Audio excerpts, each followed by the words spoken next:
Halloween has always been one of my favorite holidays. The excitement that fills our house as the end of October approaches is infectious.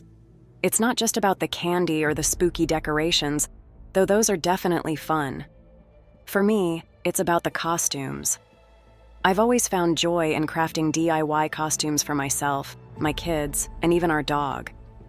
There's something magical about turning simple materials into something extraordinary. Over the years, I've learned that with a little creativity, you don't need to spend a fortune to have a costume that stands out.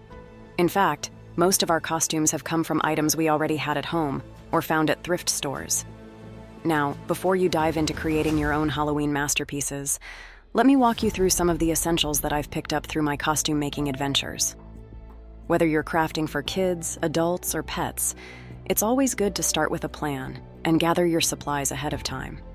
Trust me, I've made the mistake of starting a project only to realize I'm missing something crucial, like scissors or glue halfway through. First off, I always keep a stash of basic tools handy. Things like fabric glue or a hot glue gun, a good pair of scissors, and a sewing kit are must-haves. Don't worry, you won't need to be a sewing expert. Most costumes I make require little to no sewing, just a bit of creativity. Cardboard, foam sheets, and thrift store clothes can also be lifesavers. I can't tell you how many times an old t-shirt has transformed into the centerpiece of a costume. In terms of inspiration, I like to keep things simple. Sometimes it's as easy as asking my kids what they want to be. Kids are naturally imaginative, and their ideas often lead me to some of the most creative costumes. My daughter Lily once decided she wanted to be a garden fairy, so we raided our craft supplies and came up with a colorful, fluttery costume that she absolutely loved. Her wings weren't perfect, but the fact that we made them together made them special. When it comes to DIY costumes for kids, comfort is key. There's nothing worse than a costume that's too tight, too heavy, or just plain uncomfortable, especially for little ones who will be running around all evening. One of the easiest costumes I've ever made was for my son, Jack. He wanted to be a ghost, and I was completely out of ideas and time. So, we grabbed an old white sheet, cut out holes for his eyes, and voila, instant ghost. To make it a bit more special, I glued on black felt for the eyes and mouth. It took less than 20 minutes, and he was thrilled. Then there was Lily's garden fairy costume. That one took a bit more time, but it was so much fun to create.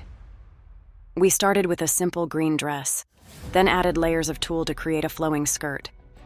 For the wings, I bent some wire into shape and covered them with sheer fabric, attaching them to her back with safety pins. She loved the result, and even wore it long after Halloween was over. Another easy costume idea is a superhero. My youngest, Emma, is obsessed with superheroes, so one year we made her a custom cape out of an old t-shirt. I just cut the back off the shirt, hemmed the edges, and added a Velcro closure around the neck. For the logo, we used some glittery fabric paint to draw a star. She felt invincible, and the whole project cost us nothing. But Halloween isn't just for kids. As an adult, I've had plenty of opportunities to get creative with my own costumes. A few years back, I threw together a classic witch costume using a black dress I already owned. I added a dollar store witch hat, tattered a piece of black fabric for a cape, and painted my face green with some makeup I had lying around. It was simple, but the overall effect was striking. Sometimes, less is more when it comes to adult costumes. One of my favorite adult costumes, though, was when my husband and I dressed up as a zombie bride and groom. We used old formal clothes we had in the back of our closet and zombified them by tearing them up and adding fake blood. With white face paint and dark eyeshadow, we achieved a creepy, undead look that turned heads at the Halloween party we attended. We even won the costume contest that year. For a more quirky, last-minute costume, I've always loved the idea of being a mad scientist.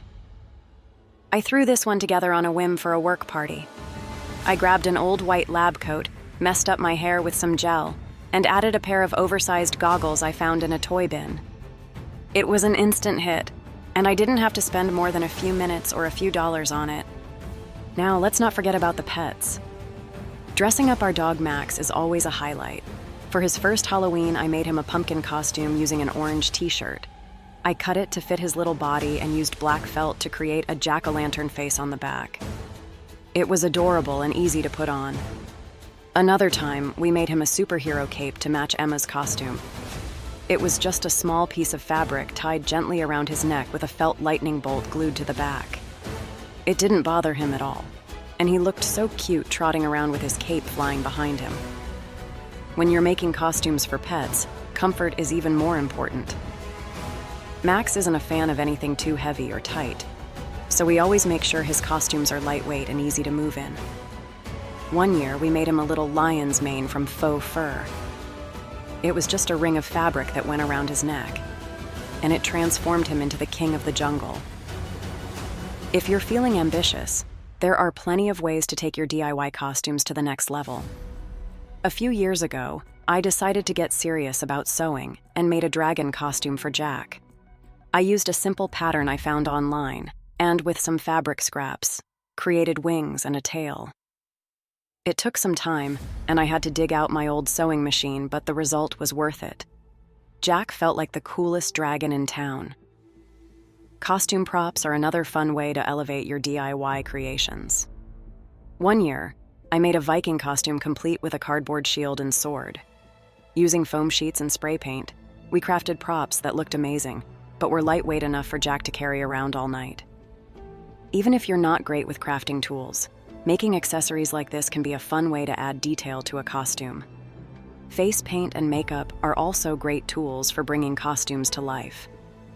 Last Halloween, I dressed up as a skeleton with just black and white face paint.